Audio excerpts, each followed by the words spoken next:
یا رسول اللہ انظر حالنا، یا حبیب اللہ اسمع قالنا، اننی فی بحر غم مغرق خذ یدی سہل لنا اشکالنا، یا صاحب الجمال و یا سید البشر من وجهک المنیر لقد نکر القمر، لا يمكن الثناء كما كان حقه بعد الزهدا وظلمته قصہ مختصر۔ تمام حمد و ثنا تعریف و توصیف اللہ جل مجدہ الکریم کی ذات بابرکات کے لیے جو خالق کائنات بھی ہے اور مالک شخصیات بھی۔ تمام درود و سلام حضور نبی اکرم شفیع امت رسول مبشر نبی مکرم اللہ کے پیارے امت کے سہارے رب کے محبوب دانائے وجود مالک رکاب امم فخر نبو وجب والی کون مقام سیاہ لا مقام سید انس و جان سرور لالا مقام غیر کعبہ ماہ خوبہ شہنشاہ حسینہ فتمہ دوران سرمین زہرہ جمالہ جلوہ صبح ازل نور ذات لم یزل باعث تکوین عالم فخر آدم و بنی آدم غیر مدہا رازہ ما اوحا شاہد ما طبا صاحب علم نشرح معصوم آمینہ احمد مجتبہ حضرت محمد مصطفیٰ صلی اللہ علیہ وآلہ وسلم کی حضور ناز میں اپنی قیمتوں ارادتوں محبتوں اور نیازمندیوں کا خراج پیش کرنے کے بعد واجب الاحترام سویلی کی شاہ برادران اسلام علماء کرام السلام علیکم ورحمۃ اللہ وبرکاتہ۔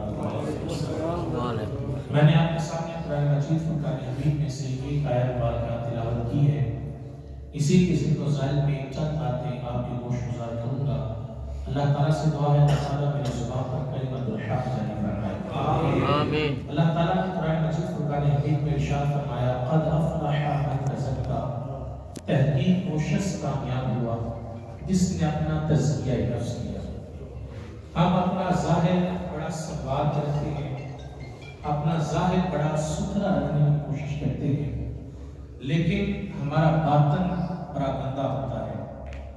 ظاہر کو صاف رکھنے کا بھی حکم دیا گیا ہے، بلکہ اس دنیا میں جتنے بھی مذاہب موجود ہیں تمام مذاہب اپنے ماننے والوں کو صفائی کا حکم دیتے ہیں، تمام مذاہب اپنے ماننے والوں کو صاف رہنے کا حکم دیتے ہیں، لیکن مذہب اسلام کی خوبصورتی یہ ہے کہ مذہب اسلام صرف صاف رہنے کا حکم نہیں دیتا بلکہ یہ حکم کرتا ہے کہ تم صفائی کے ساتھ ساتھ اپنی پاکیزگی کا بھی خیال رکھو۔ تم نے پاک بھی رہنا ہے، صاف رہنا اور چیز ہے، پاک رہنا اور چیز ہے، بلکہ پاک رہنے پر اجر رکھا گیا ہے۔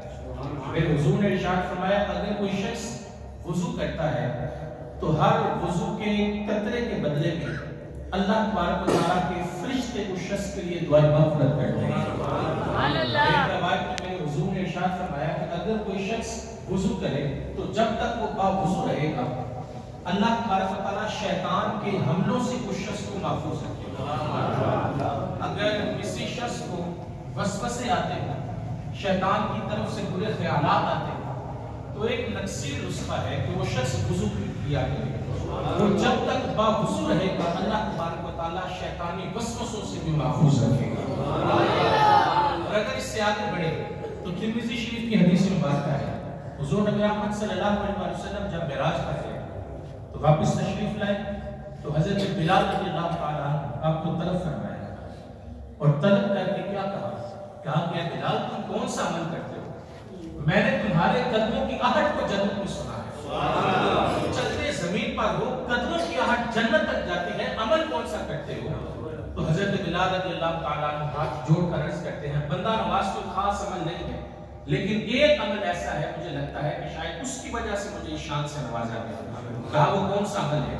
کہا وہ عمل یہ ہے کہ جب بھی میرا وضو ٹوٹ جاتا ہے، میں سفر میں ہوں، حضر میں ہوں، فراغت ہو یا پھر میں مصروف ہوں، سردی ہو یا گرمی ہو، جب بھی میرا وضو ٹوٹ جاتا ہے میں فوراً وضو کر لیتا ہوں۔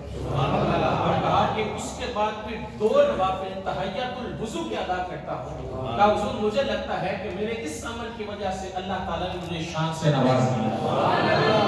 تو کہا کہ باوضو رہو، پاک رہو، صاف رکھو، لیکن فرمایا ہاں اگر صرف تمہارا ظاہر صاف رہا، باطن تم نے ستھرا نہ کیا تو کامیابی تمہارا مقدر نہیں. کامیابی اس وقت تمہارے مقدر میں آئے گی کہ جب تمہارا باطن بھی ستھرا ہو.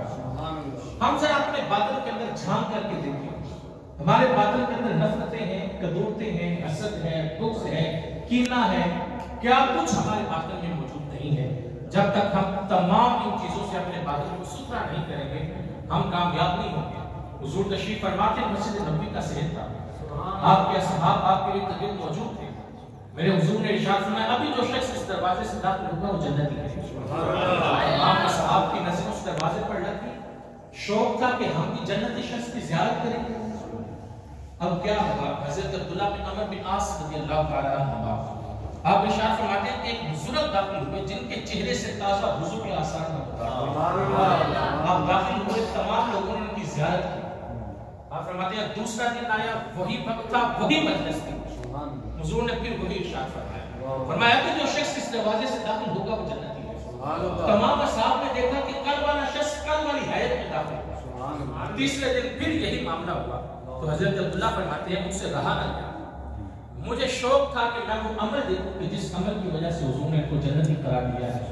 آپ فرماتے ہیں میں نے ان سے بات کی کہ میں کچھ دن آپ کے ساتھ رہنا چاہتا ہوں. آپ نے اجازت اور رحمت فرما دی. فرماتے ہیں میں سارا دن ان کے ساتھ رہا. وہی معمول کے سارے کام تھے. وہی نماز، وہی روزہ، وہی تمام معمول کی باتیں تھی جو تمام اصحاب کیا کرتے تھے.